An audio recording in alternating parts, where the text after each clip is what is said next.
Júlio. Já deu, já está no horário. Quem for entrando aí vai pegando no meio. Se for o caso, eles mandam pergunta, a gente volta.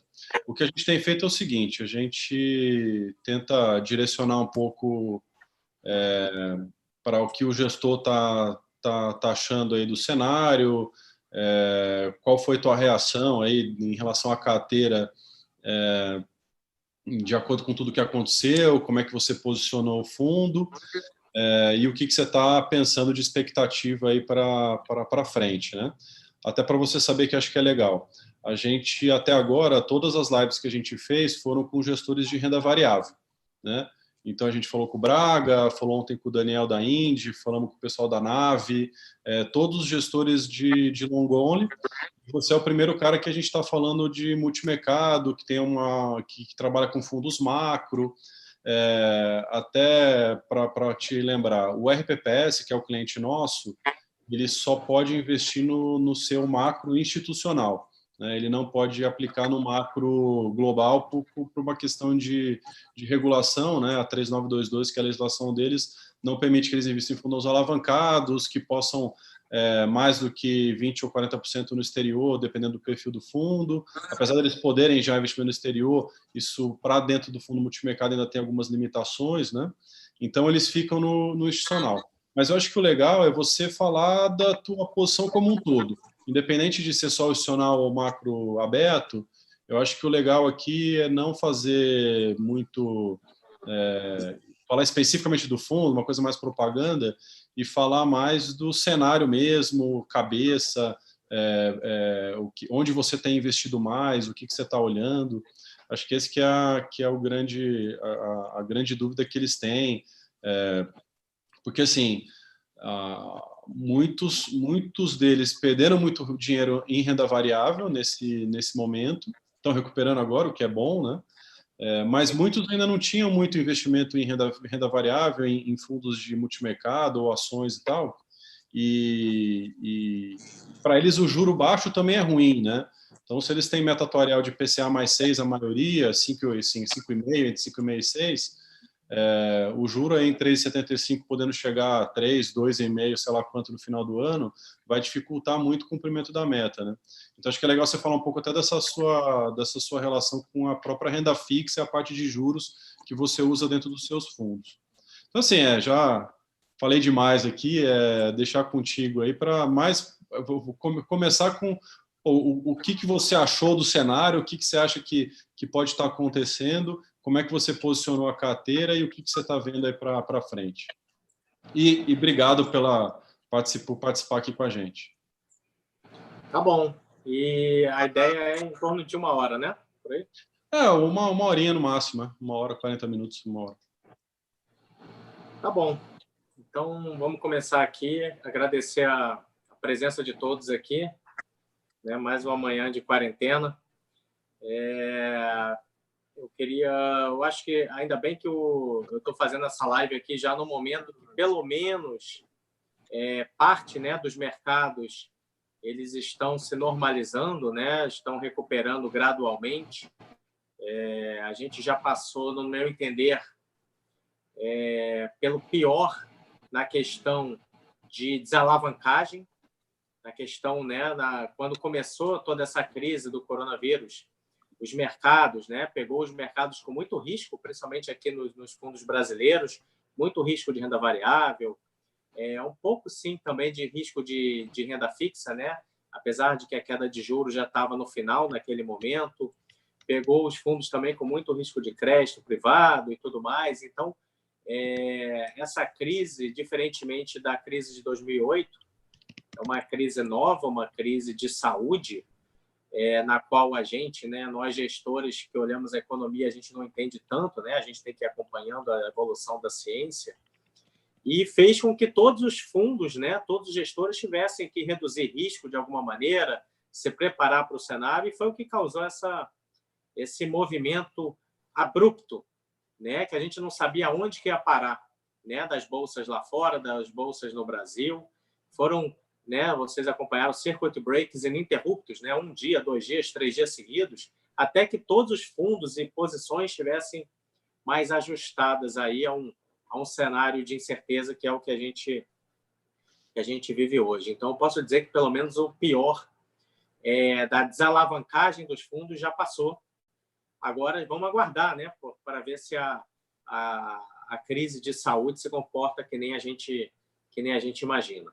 Tá? Então, eu vou passar aqui um breve recap, assim, muito rápido, do que a gente viu acontecer, por que gerou essa desalavancagem tão grande, que eu já citei aqui, que eu acho que já passou pelo pior momento. Mas, basicamente, foram 3, a gente sempre fala isso nas nossas lives, assim, foram 3 eventos que aconteceram aqui para o Brasil simultaneamente. Né? Então, quando a gente estava começando a se preparar para o primeiro, né, que era a disseminação do coronavírus, além da China, a gente viu outros 2 eventos em sequência que acabaram alavancando as perdas. Né? Eu vou citar aqui, primeiro começou com o coronavírus, que ele era focado na China. Né? Então, por que os mercados não estavam dando tanta atenção assim? Porque a gente já teve outras gripes lá atrás, a SARS e a MERS, né? Foram crises localizadas na Ásia, né? Em 2003, ali, por exemplo, e durou ali 3 a 6 meses, e se restringiu àquela região.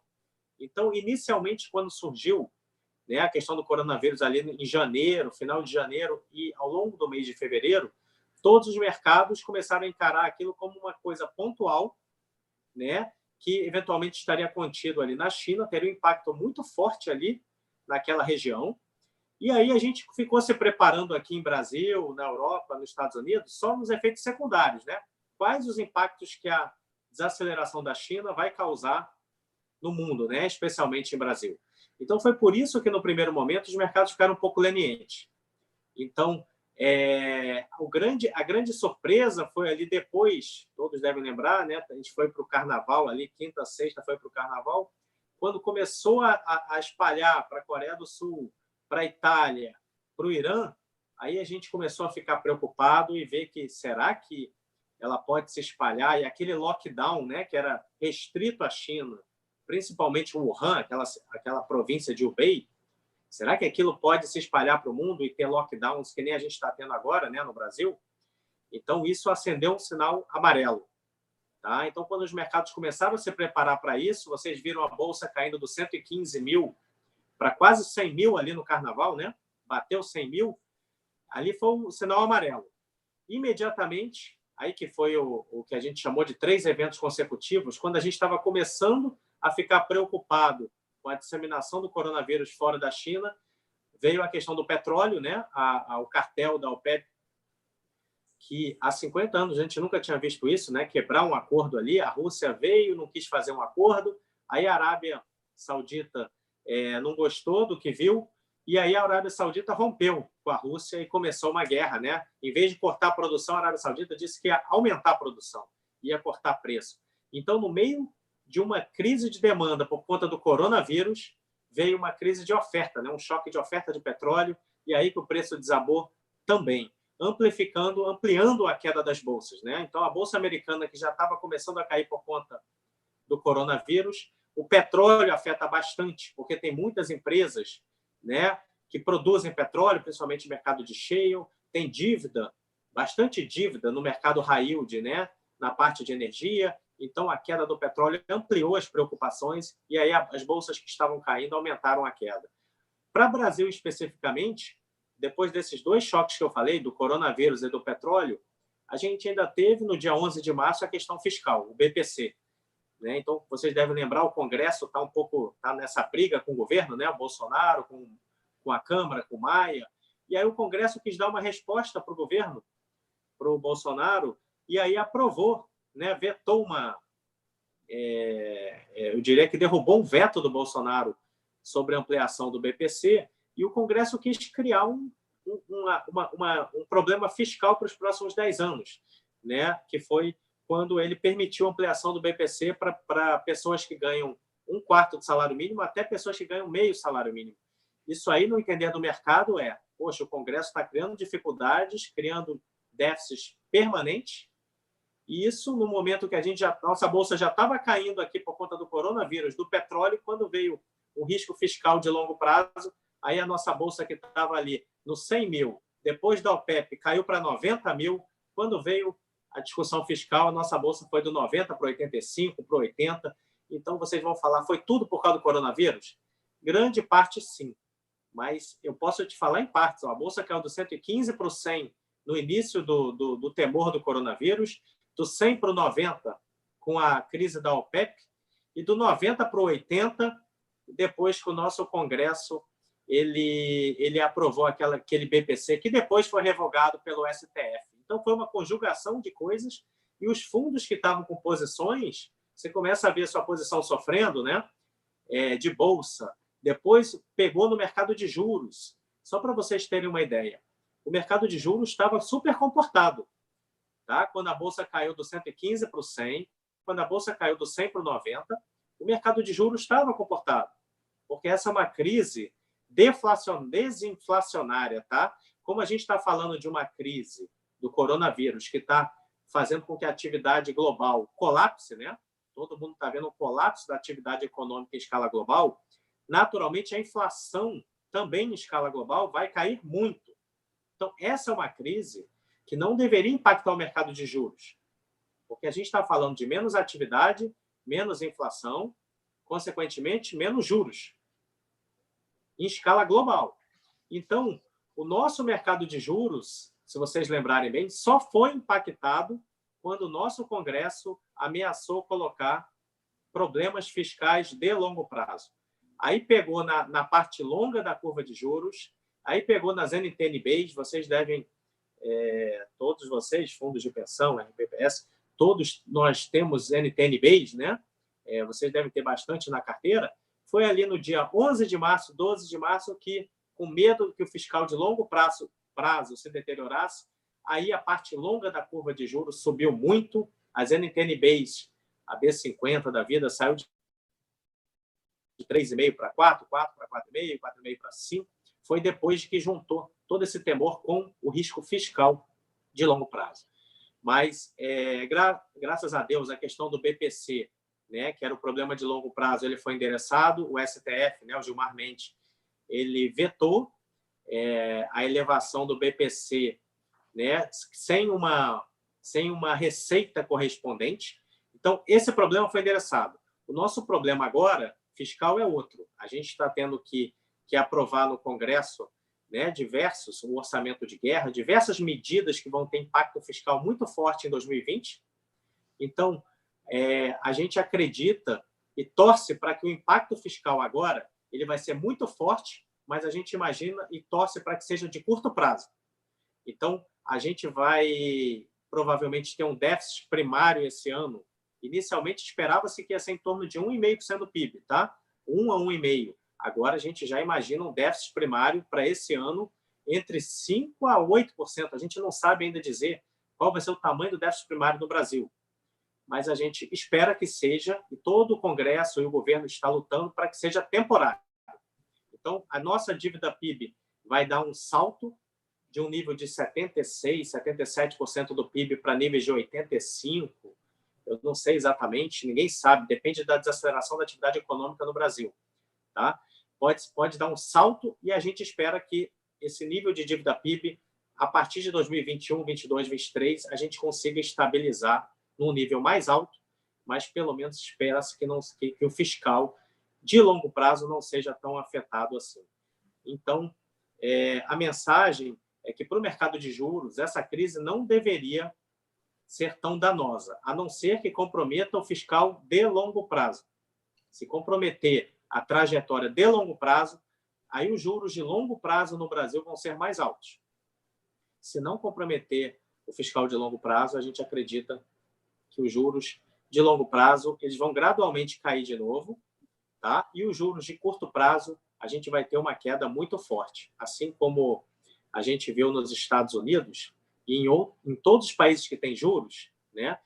Vamos separar aqui em partes, os países desenvolvidos, eles cortaram tudo que tinha para cortar. Né? Tudo de juros que podiam cortar. Os Estados Unidos saiu de 1,75 para 0. A Europa já está no negativo, o Japão já está no negativo. Quem podia cortar, cortou. E os emergentes estão cortando com um pouco mais de cautela, mas a gente acredita que vão cortar sim, não para zero, mas vão cortar o que podem diante do cenário de desaceleração de atividade e de inflação. Tá? O Brasil só não vai cortar para zero, que nem o Roberto Campos está falando, porque a gente tem, né, toda vez que o Brasil está cortando juros, a gente está vendo que o câmbio está depreciando, está tendo algum imbalance, está saindo capital do Brasil, está saindo capital de bolsa, saindo capital de renda fixa. Então, a gente acredita que o nosso juros vai cair, só não vai cair para zero, porque senão o capital daqui pode sair muito forte, pode ter um imbalance que o dólar pode ir para 6, para 7, a gente não sabe exatamente. Mas isso não significa que a gente não vai cortar. Tá? A gente acredita que os juros que estavam em 4,25 já foi para 3,75, e assim que acalmar, agora a gente está vendo acalmar, né? O dólar está estabilizando, né? Os mercados estão estabilizando, a curva de juros, né? Que o Banco Central é muito preocupado com o câmbio, com a inclinação da curva de juros, a curva de juros está começando a acalmar, então a gente acha que agora o Banco Central, com calma, vai olhar, vai ver que a atividade está colapsando, a inflação também, e ele vai continuar cortando juros. A gente acredita para níveis aí perto de 2,5%. Dá para tranquilamente o Banco Central ir cortando nas próximas reuniões. Então, a gente fez aqui um breve cenário de tudo o que aconteceu, que causou toda essa desalavancagem, coronavírus, petróleo, no Brasil, o Congresso. Tudo isso gerou muito ruído. E como é que a gente está olhando para frente? Né? Como que a gente está vendo essa recuperação? Então, vamos em partes. A gente, primeiro, está acompanhando. Essa não é uma crise econômica. O que a gente pode fazer, né? Os bancos centrais e os governos, eles estão fazendo para tentar mitigar esse problema da crise de saúde, né? Enquanto a gente não tiver a solução para a crise, né? Um remédio, uma vacina, o que a gente pode fazer? Os governos estão fazendo. Eles estão fazendo os lockdowns, né? Estão travando, né? a economia. Tanto lá na China já foi, está voltando. Na Europa, a gente já viu a Itália, a Espanha travar tudo. Agora, gradualmente, a gente imagina que eles vão começar a soltar. O Brasil passou por isso. Enquanto a gente está travado na economia, os bancos centrais caíram juros para zero, os governos estão dando estímulos fiscais tanto para as empresas quanto para as pessoas físicas, né? Principalmente os trabalhadores informais.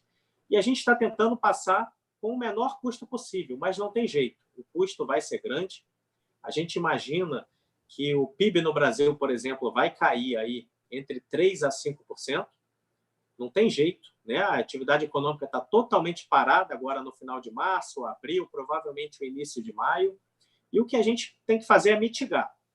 Enquanto a gente mitiga, né, os impactos da crise, a gente espera que a doença desacelere, e a gente tem visto isso. Tá? Então, o nosso cenário que a gente está trabalhando a gente acompanhou como que a doença ela se desenvolveu, né? Os novos casos na China, como que a doença se desenvolveu nos países que também fizeram lockdown, na Itália, na Espanha, na Alemanha, na França e agora nos Estados Unidos, principalmente. O que a gente tem visto?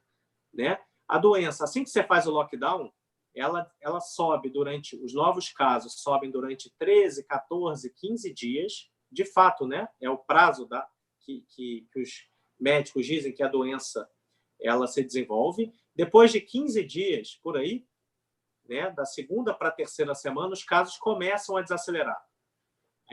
Naturalmente, as mortes são lag, né? Elas vêm depois, as mortes continuam subindo, mas os novos casos, que é o principal, começam a desacelerar. E aí, a partir da terceira, quarta semana, a gente começa a ver o sistema de saúde começar a ter começar a ver um pico dos casos, das internações, e depois da quarta semana, a gente começa a ver uma melhora, uma ligeira desafio. Como é que fala isso? Uma pequena melhora na ocupação, né, dos leitos. Eu estou falando, por exemplo, de Nova York, está começando a ter uma desaceleração nas internações, nas hospitalizações, e aí esse é o momento pelo qual a gente começa a ver os governos preparando para tentar voltar a alguma normalidade.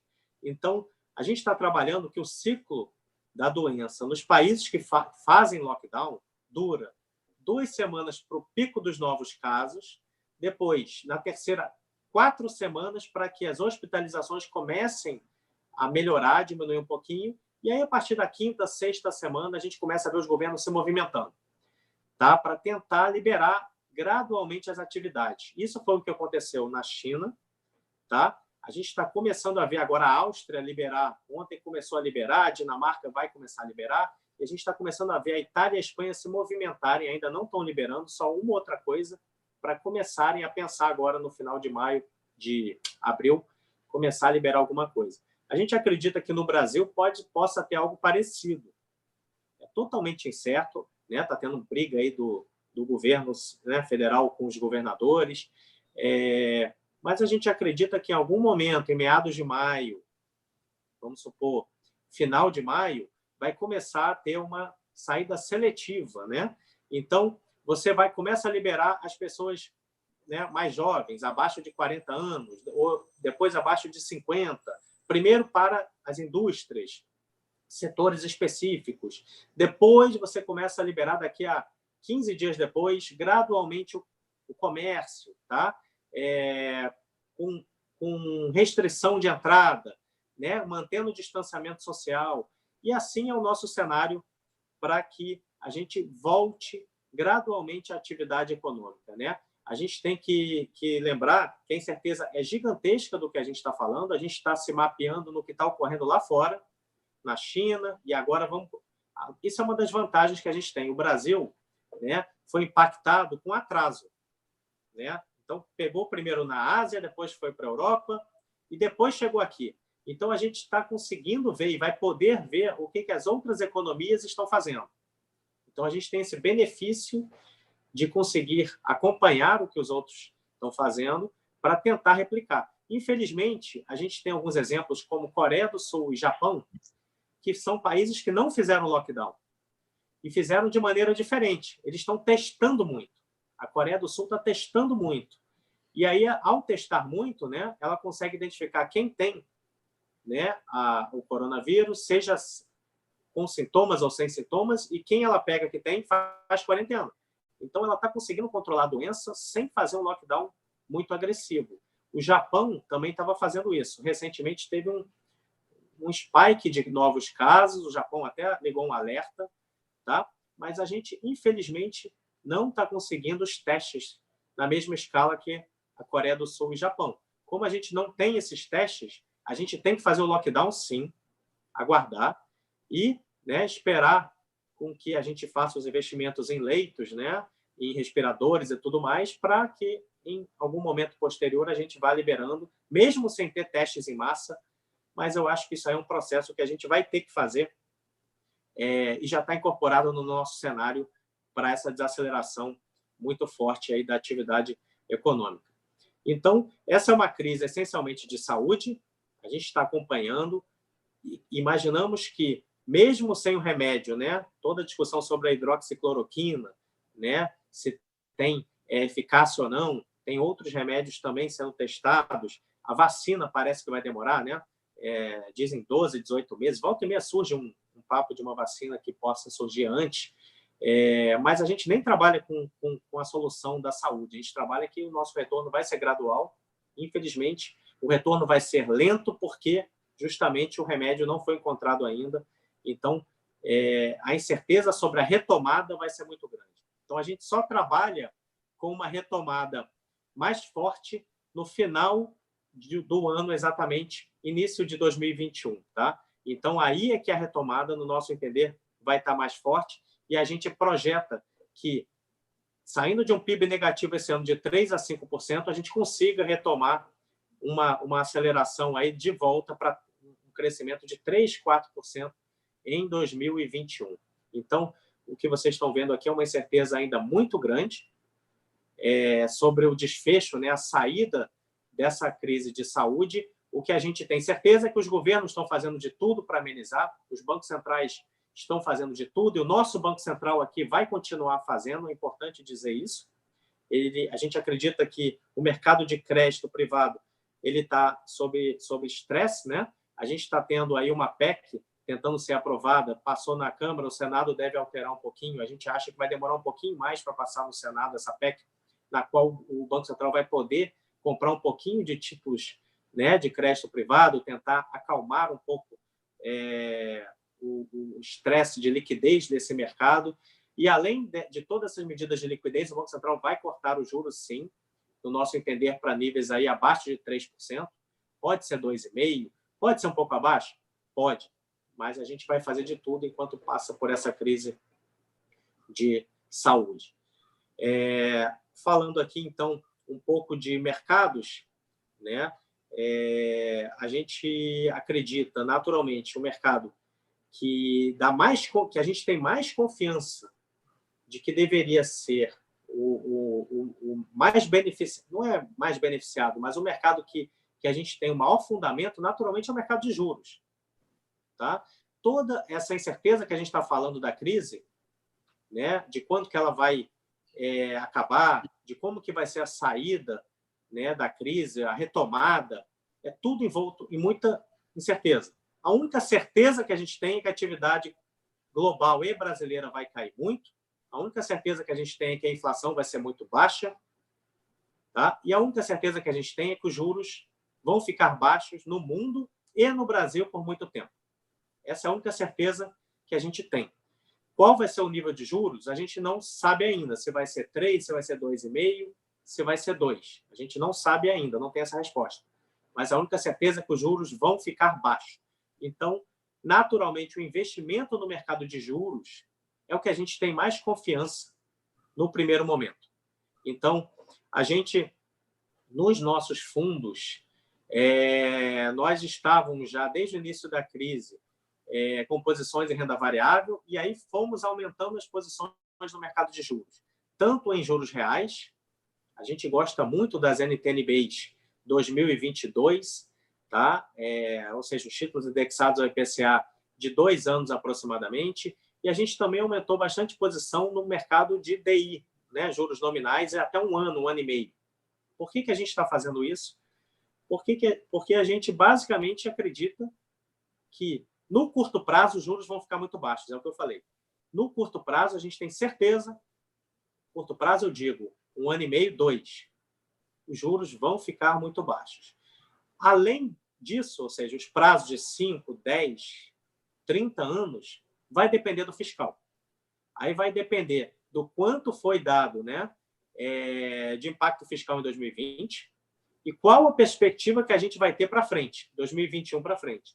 Muita gente tem comentado que, infelizmente, né, o político se deteriorou muito, né, o governo com o Congresso, e ano que vem, né, vai ter eleição na Câmara, o Maia, né, que era defensor de uma agenda econômica alinhada, né, e provavelmente vai ter eleição da Câmara, vai entrar uma outra pessoa que a gente não sabe quem se vai estar alinhado exatamente com o que o Maia tocava. Então, a gente vai precisar de um governo com um Congresso novo, né, um presidente da Câmara novo. A gente vai precisar de um alinhamento muito importante para que o fiscal de longo prazo, as reformas voltem a ser endereçadas.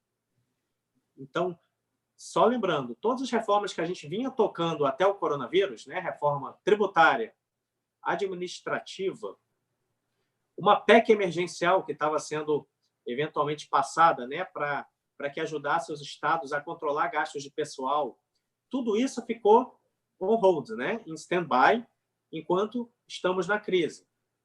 Passado da crise, a gente vai estar com um déficit primário elevado, uma dívida PIB mais alta, a gente precisa de um alinhamento do governo com o Congresso, ano que vem, para que as reformas voltem a ser endereçadas.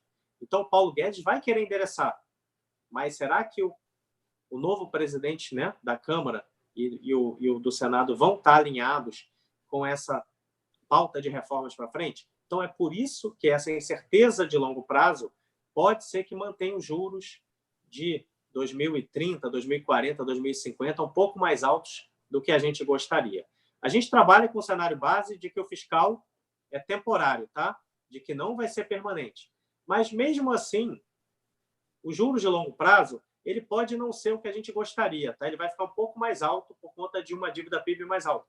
Mas a gente, ainda assim, acredita que os juros de longo prazo no Brasil gradualmente vão voltar a cair, tá? Não tanto quanto era antes, mas vai voltar a cair para patamares bem mais baixos do que estamos agora.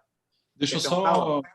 Ô, Júlio, deixa eu traduzir um pouco para o pessoal de RPPS que está assistindo, e até uma dúvida nessa parte de juros que você colocou. Você, então, está dando preferência nos seus fundos para os juros mais curtos, e aí tem feito isso na B22, que até eu estou traduzindo isso porque a RPPS está muito mais acostumado com a linguagem de fundo, né? Então, a RPPS hoje, a maior parte da carteira dele está, sim, em NTNB, mas como eles compram tudo via fundo, eles acabam ficando mais na dúvida de qual fundo investir e qual é esse índice de referência. Então, assim, quando você fala B22, para traduzir para o pessoal de RPPS, ele está falando como se fosse um IDK2, né? Quando ele fala de B longa, é como se fosse um IMAB 5+. Quando ele falou ali de investimento em DI curto, ele está falando praticamente de um IRFM1, né? Então, são essas alternativas que vocês têm separadas dentro de fundos de investimento, né? Então, pelo que eu entendi, você tá preferindo ficar nos juros curtos, né, que seriam as Bs curtas no IDK2 ou no IRFM1, mas ainda enxerga uma oportunidade nas mais longas, mas de uma forma mais incerta. É isso, Júlio? Exatamente isso. A gente tem muita, dá para dizer assim, convicção. Sumiu tua imagem. Ah, apareceu. Apareceu? É porque me ligaram aqui, quando liga, some a imagem. Ah, entendi. Mas é isso, né? A gente tem muita convicção nos vértices até 2 anos, que pode ser tanto o de o IDK2, né? Tanto o de índice de preços, quanto os nominais, os prefixados, né? A gente tem muita confiança nesses até 2 anos. Mas isso não significa que a gente não acredite que os de longo prazo, o IMAB 5+, né? Os papéis além de 5 anos, a gente acha que eles vão ceder também, mas não para níveis que vigoravam anteriormente. Então, por exemplo, a B50 é um bom exemplo aí. Quem carrega NTNB, né, a mais longa possível, ela foi até 5%. A gente acha que ela vai voltar, gradualmente, pode voltar para níveis de 4%. Tá? Ela agora está 4,60, se não me engano. Tá? Mas vai ser mais difícil ela voltar para níveis abaixo de 3,5, que era o nível anterior. Vai ser um pouquinho mais difícil por conta das incertezas fiscais que a gente vai ter, porque a gente está gastando muito e a gente, em 2021, vai ter que ter um Congresso alinhado com o presidente para passar reformas para que, né, a nossa dívida PIB, que vai estar no nível bem mais alto, vai estar saindo, em vez de 76, 77 do PIB, a gente vai estar com uma dívida PIB, se bobear, perto de 85, 90 no início do ano que vem. A gente vai precisar de um Congresso que continue passando reformas para que a gente tenha um cenário melhor para frente, né? Que nem teve a discussão da Previdência, a gente vai ter discussão de outras reformas no ano que vem. Então, por isso é que eu acho que as NTNBs longas vão cair, a taxa vão continuar caindo, mas vão cair menos e não vão retornar para os patamares que vigoraram antes do coronavírus. Tá? Então, tentando resumir um pouco da nossa visão de juros. Mas só para quem acha que 3,75 está baixo, a mensagem é: os juros vão, no Brasil, ficar mais baixos ainda. Né? E tanto as fundações quanto o RPP, todas as instituições que têm que bater meta atuarial e tudo, vão ter que continuar tomando risco, porque os juros de curto prazo no Brasil vai para níveis nunca antes vistos. Assim, 2 e pouco, no nosso entender, 2,5% dá para chegar. Então, vocês vão ter que continuar tomando risco, seja em papel longo, seja em renda variável, que é a segunda parte aqui do meu discurso. Tá? A gente também tinha posições de bolsa, além das posições de juros que a gente aumentou, a gente tinha posição em renda variável, sofremos bastante, naturalmente, com todos esses choques seguidos e consecutivos que a gente citou aqui no início, Mas, no nosso entender, o nível de preços que a Bovespa chegou, né, chegou aí a 62 mil pontos, aí perto de 60 mil, no nosso entender, esse nível de preço foi decorrente, né, de uma desalavancagem grosseira, muito forte.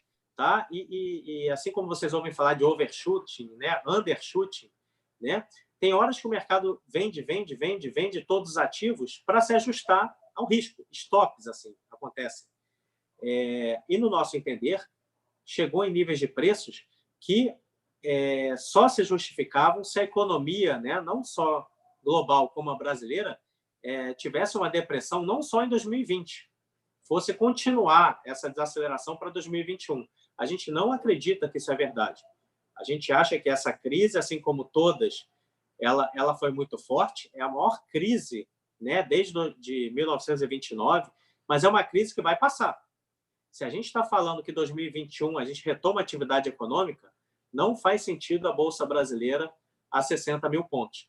Tá? Então, é um choque de um ano, é como se as empresas, né, tivessem um choque, uma queda nos lucros muito, muito forte, prejuízo, na verdade, de um ano, mas do ano seguinte para frente, a vida começa a voltar ao normal. Então, você tem uma perda no valor da empresa, pode ser de 5% a 10% no valor de todo o equity. Se você volta à vida normal, a empresa continua com 90% do valor do equity. Então, a Bolsa não deveria cair, no nosso entender, muito mais do que 10%, 15%, se a economia retomasse lá na frente normal como era antes. Tá? Mas só que a incerteza é grande. A gente não sabe se 2021 vai retomar igual. É por isso que a Bolsa sofre mais do que isso no primeiro momento. Tá? Então, a Bolsa a 60 mil pontos, ela só era compatível se a gente tivesse uma queda de PIB grosseira em 2020, 2021, 2022 e não retomasse tão cedo. Como a gente acredita que o mundo não acabou, em breve, né, um remédio, né, vai ser encontrado, uma vacina daqui a um ano, a gente acredita que vai ser encontrado, então, em 2021, 2022, a vida deveria voltar ao normal. E aí a Bolsa, 60 mil era muito barato, mas, no nosso entender, 80 mil também a Bolsa tem muito valor. Tá? Então, a gente acredita que, gradualmente, falando em níveis, a gente não gosta muito de falar em cenário para o final do ano, para daqui a 2 anos, mas a gente acredita que voltar, né, retomar pelo menos 2/3 da queda, eu diria que a Bolsa retomar patamares de 90, 100 mil é muito razoável, mesmo antes da gente ter, né, uma normalização da atividade econômica. Então, os mercados antecedem a piora do momento econômico. Isso é importante a gente saber.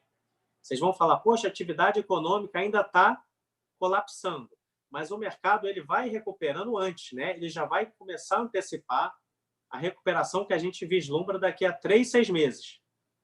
Então, a Bolsa vai começar a voltar antes do pior momento econômico, que a gente acha que o pior momento vai ser agora, né? Os meses de abril, maio, vão ser os piores meses, vão ser aquelas notícias catastróficas na economia americana, na economia brasileira, mas só que a gente vai estar gradualmente já recuperando, antecipando, né, essa melhora aí que a gente vislumbra mais para o segundo semestre. Então, a gente, na Bolsa, a gente reduziu um pouco as posições no primeiro momento. Só para vocês terem uma ideia, a gente tinha uma posição no nosso fundo multimercado macro, tá? O XP Macro, por exemplo, a gente tinha posição em torno de 18% a 20% comprado em Bolsa. Quando começou o pior momento do coronavírus, ali depois do carnaval, a gente reduziu a posição para níveis de 12%, 10%. E desde então, a gente ficou oscilando entre 8% a 15%. A gente fez uma redução para se ajustar ao nível de volatilidade, que subiu muito, né? A Bolsa oscila 1%, 2%. De repente, passou a oscilar 10%, né, todo dia. Então, a gente fez uma redução de tamanho e está mantendo um range entre 8% a 15%. No exato momento, a gente está com 14% de Bolsa, só para vocês terem ideia, dividido entre Bolsa brasileira e americana. Então, tem toda uma discussão, né, qual Bolsa volta primeiro. A gente acha que a Bolsa americana volta primeiro. Só que a Bolsa brasileira, depois de um tempo, ela volta com mais força.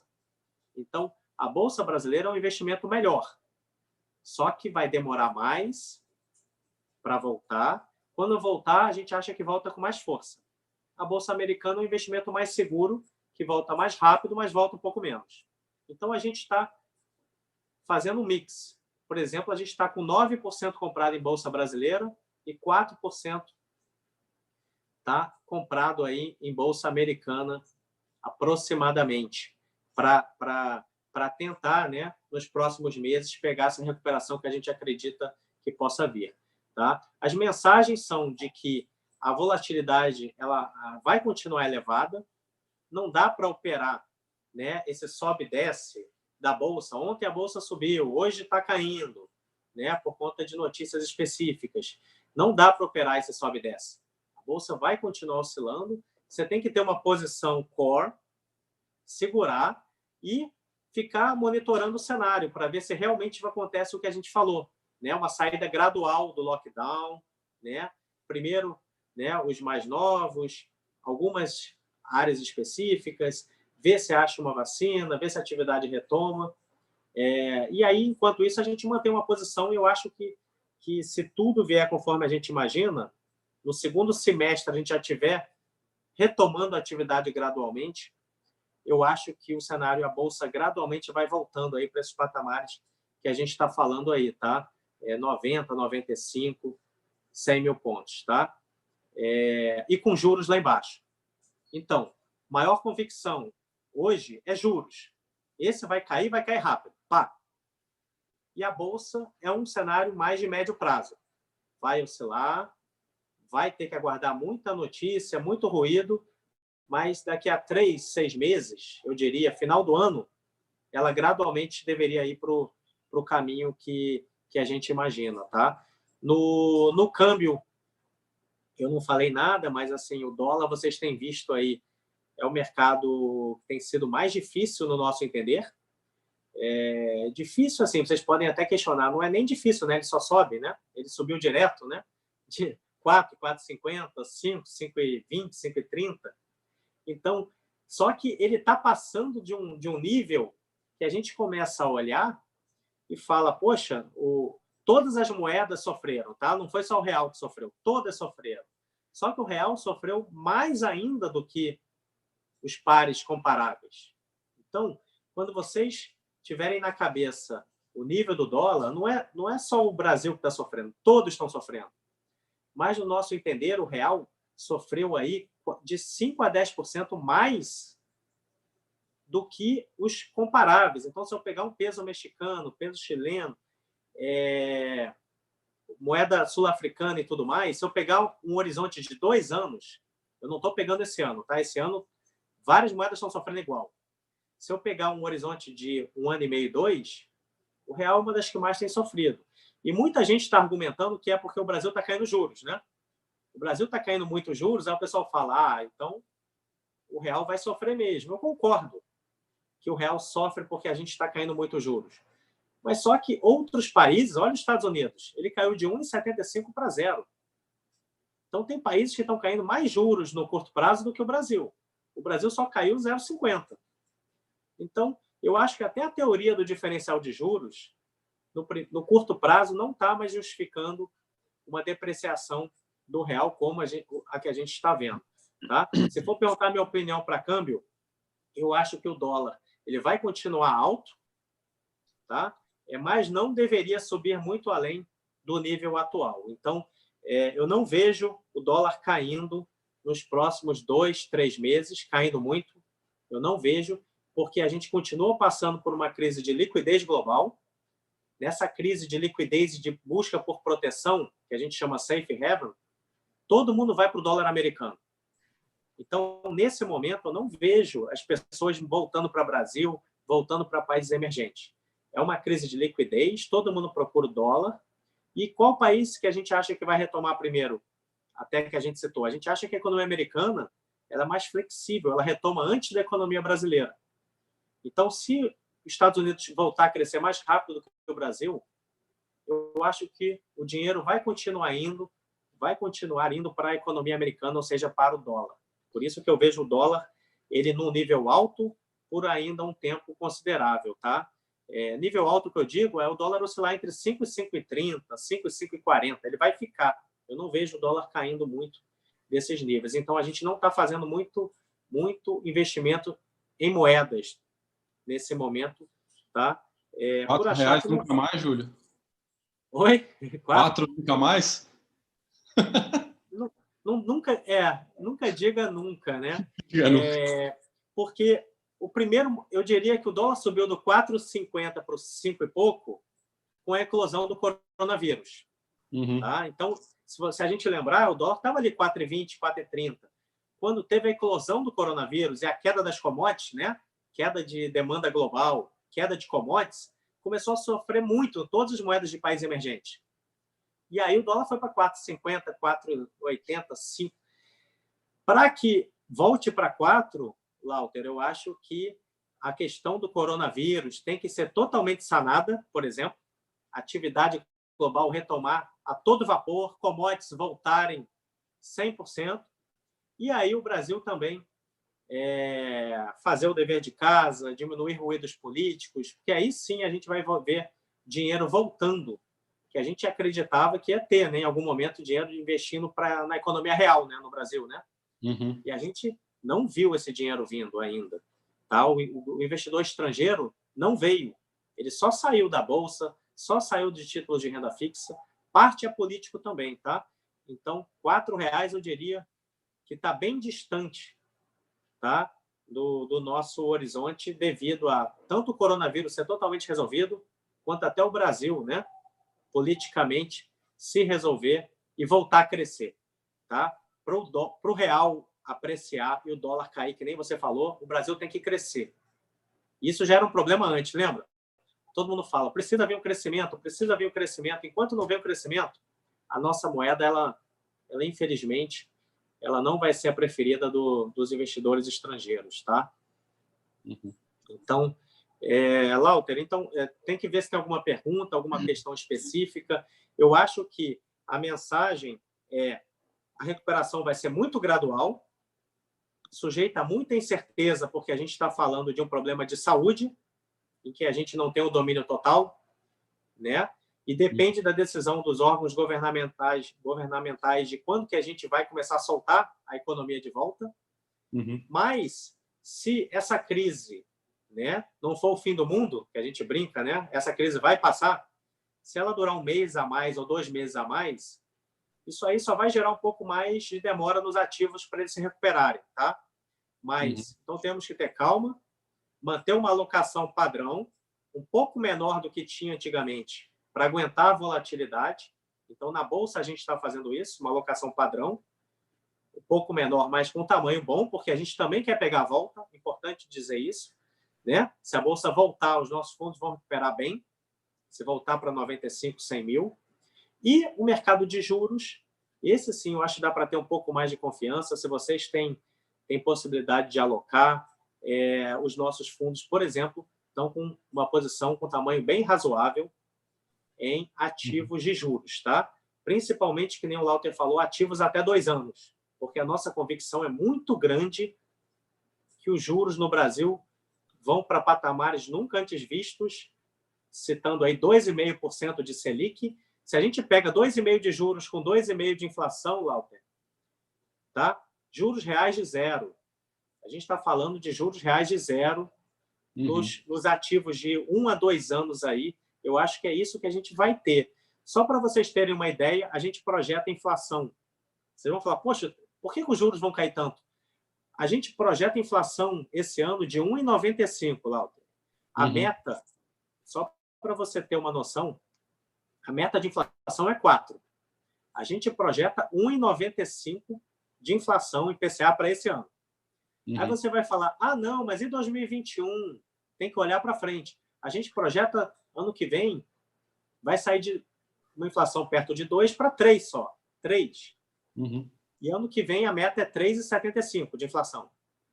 Significa que a gente não tem inflação no Brasil esse ano e ano que vem. Ainda mais com essa queda toda de atividade, né? Não tem como não ter inflação. Então, os juros vão ficar baixos. Juros reais de zero esse ano que vem. Então, qualquer ativo aí, juros reais de 1, 2 anos, é questão de tempo. Eles vão colapsar para esses níveis que a gente está falando. Por isso que a gente está investindo bastante nesses ativos. Não, legal. Pô, muito boa a explanação aí, Júlio. Obrigado.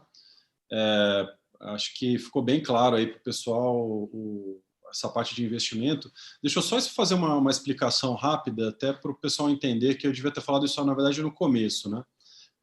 O Júlio ele toca o fundo macro, né? O que é um fundo macro? É um fundo multimercado onde ele pode aplicar em vários mercados, né? Como o próprio nome diz. Então, por isso que ele fala com muita propriedade de todos esses mercados onde ele pode ter os investimentos.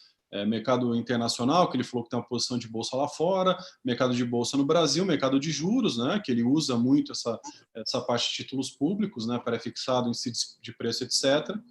E também a parte de câmbio, né, então ele fica movimentando a carteira de investimento que ele tem o mandato dentre esses mercados, escolhendo quais são as melhores opções para a carteira do fundo, e ele falou para nós ali, com muita propriedade, o que ele tem olhado nos últimos dias, falou da Becuta, falou do juros de curto prazo, falou muito bem do câmbio e também da Bolsa. Então, pô, Júlio, para quem tiver interesse também em conhecer o fundo, o único produto do Júlio, ele toca ali alguns fundos macros dentro da XP, o único deles que é enquadrado para RPPS é o XP Macro Institucional, que depois eu posso passar para vocês as informações, a parte do fundo, etc. Júlio, vou entrar aqui um pouquinho nas perguntas, tá? Tem bastante gente aqui assistindo com a gente, então um abraço lá para o Flávio de Salgueiro, a Rose lá de Lages, que mandaram perguntas aqui, a Carmeline de lá de Timbó, legal, Carmeline de quanto tempo? O Gustavo aqui está sempre com a gente, né, lá de Canoinhas, Claudinha Ricardo de Blumenau, o Dalvin não colocou aqui de onde ele é, se for o que eu conheço é de Porto Alegre, se não for depois coloco aqui. Ele tem uma pergunta para você aqui, Júlio, perguntando se o efeito ali do endividamento do Tesouro e o rebaixamento de rating no Brasil pode acontecer e ser um problema para essa parte de juros. Você acha que isso é um problema? Eu acho que é importante ficar atento. A gente estava num caminho, até o coronavírus, as pessoas me perguntavam o oposto, né? De quando é que a gente, algum dia, vai voltar a ser investment grade, né? Depois que a gente passou a Previdência, a nossa trajetória fiscal, a gente acreditava que ela ia começar a melhorar. E aí teve até uma agência S&P, uma agência de rating, que tinha mudado o nosso outlook, a nossa perspectiva de neutra para positiva. Então, a gente estava no caminho oposto, de melhora. Agora, como a gente vai ter uma deterioração muito grande, né, do fiscal esse ano, a própria agência S&P acabou de mudar a perspectiva que tinha virado positiva, já voltou a ser neutra, né? Então, é muito importante a gente ficar atento se o Congresso vai passar alguma medida, algum pacote de gastos que tem algum caráter permanente. Por isso que está essa discussão muito grande do governo com o Congresso, porque tudo que for aprovado esse ano tem que se restringir a esse ano. Se for aprovado algum aumento de benefício que dure a vida toda, vamos supor esse benefício dos R$600, né, que eles deram. Eles deram só por um período limitado. Se por acaso eles falassem, vamos aumentar o Bolsa Família também, de R$300 para R$400, vamos supor, para R$500. O Bolsa Família é um benefício permanente, né? Se eles fizerem algum pacote que aumente algum benefício de maneira permanente, isso aí é muito, muito preocupante. Muito. E aí sim eu concordo com a nossa pergunta de que aí as agências de rating se preocupariam e aí rebaixariam provavelmente a nossa nota, ao invés de elevar, que a gente ia ser elevado. Aí, se a gente aprovar benefício permanente, aí o que vai acontecer nos mercados? Os mercados, eles antecipam. Entendeu, Lauter? Os mercados nem vão esperar a agência de rating rebaixar. Naturalmente, os mercados, os juros longos já vão subir, a bolsa já vai cair, e daqui, provavelmente, a 6 meses, 1 ano, a gente vai ter o downgrade aí da agência de rating, tá? Mas Eu acho o cenário base é que a gente não vai ter rebaixamento de rating, porque o cenário base é que todos os pacotes que forem aprovados vão se restringir a 2020. Então, o cenário base é que não vai ter rebaixamento de rating, vai ter uma deterioração fiscal, sim, e isso já está embutido nos preços atuais. Então, toda a piora fiscal que a gente está tendo já está, se você pegar a NTNB que eu falei que está 4,60, a NTNB longa, 2050, já está incluída essa piora fiscal que a gente já está falando. Tá? E não está incluída uma piora adicional. Então, temos que ficar atento que a piora fiscal atual já está precificada e o nosso cenário base é que não vai ter piora para além de 2020, tá? Fiscal. Bom, legal. Obrigado, Júlio. Acho que só para não ficar... Bom, o Dalvin se identificou aqui, o Dalvin lá do Previm, lá de Porto Alegre. Obrigado aí, Dalvin, pela pergunta. O pessoal falando aqui também, o Everton de Juí, a Rosana lá de Jaraguá, a Alessandra lá de Navegantes, o seu Canísio lá de São Bento, né? O pessoal de Santa Catarina em peso aqui. Deixa eu ver se tem mais alguma pergunta. Não, aqui o pessoal só comentando. Vocês têm alguma pergunta aí, Henrique, Maria e Vitor? Querem perguntar alguma coisa?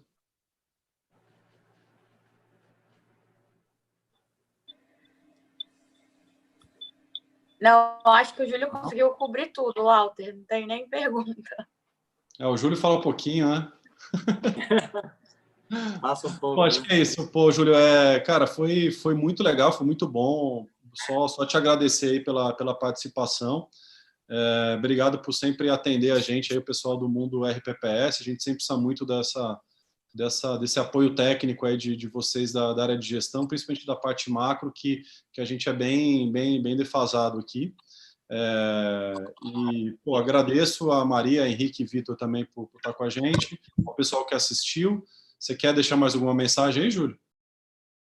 Não, a mensagem é que eu, assim como outros gestores, né, nos meus 25 anos de experiência de gestão, a gente já passou por diversas crises, né? Épocas que o país, né, que o Brasil era muito menos, tinha muito menos sustentabilidade.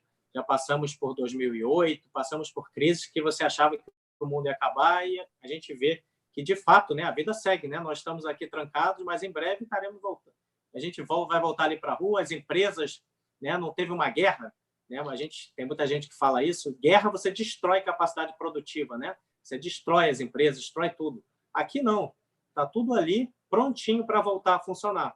Só depende, né, de uma ajuda para que não quebre, né? Que as empresas não quebrem e os consumidores consigam continuar a sobreviver. Mas a gente acredita que em breve, né, tudo isso vai passar. A gente já passou por milhões de crises que a gente não via um fim, mas essa só deve ser mais uma dessas que muita gente pessimista, né, não vê uma luz no fim do túnel. A gente já está vendo uma luz no fim do túnel em alguns países lá fora. Eu acho que o Brasil é um país semelhante, né? O coronavírus é igual lá fora e aqui. Então, a gente acredita que em algum momento a gente vai começar a sair dessa. E no mundo de investimento é ter calma. Crises acontecem, né? Perdas acontecem, não vai ser a primeira, não vai ser a última. E a nossa função aqui na gestão é manter a visão de médio e longo prazo, olhar lá para frente, e a gente acredita aí que em 6, 12, 18 meses, né, os preços, bolsa, juros de longo prazo, todos voltarão aí a níveis pré-coronavírus, né? Vai demorar ainda um tempo. Eu acho que tem que ter calma, visão de longo prazo, né? E aguardar. Eu acho que a mensagem é essa, aguardar que a gente em breve vai voltar, né, a ter momentos como os anteriores, né? E desejar muita saúde a todos aí, né? Manter a quarentena para que a gente possa sair dessa o mais rápido possível. Legal. Obrigado. Então, vamos encerrar aqui. Obrigado a todos. Obrigado, Júlio, mais uma vez. E qualquer dúvida, estamos aí à disposição nos nossos canais, aí, principalmente no nosso e-mail, rpps@xpi.com.br. Beleza? Obrigadão. Beleza, obrigado, um abraço a todos aí. Bom almoço. Obrigado, Júlio.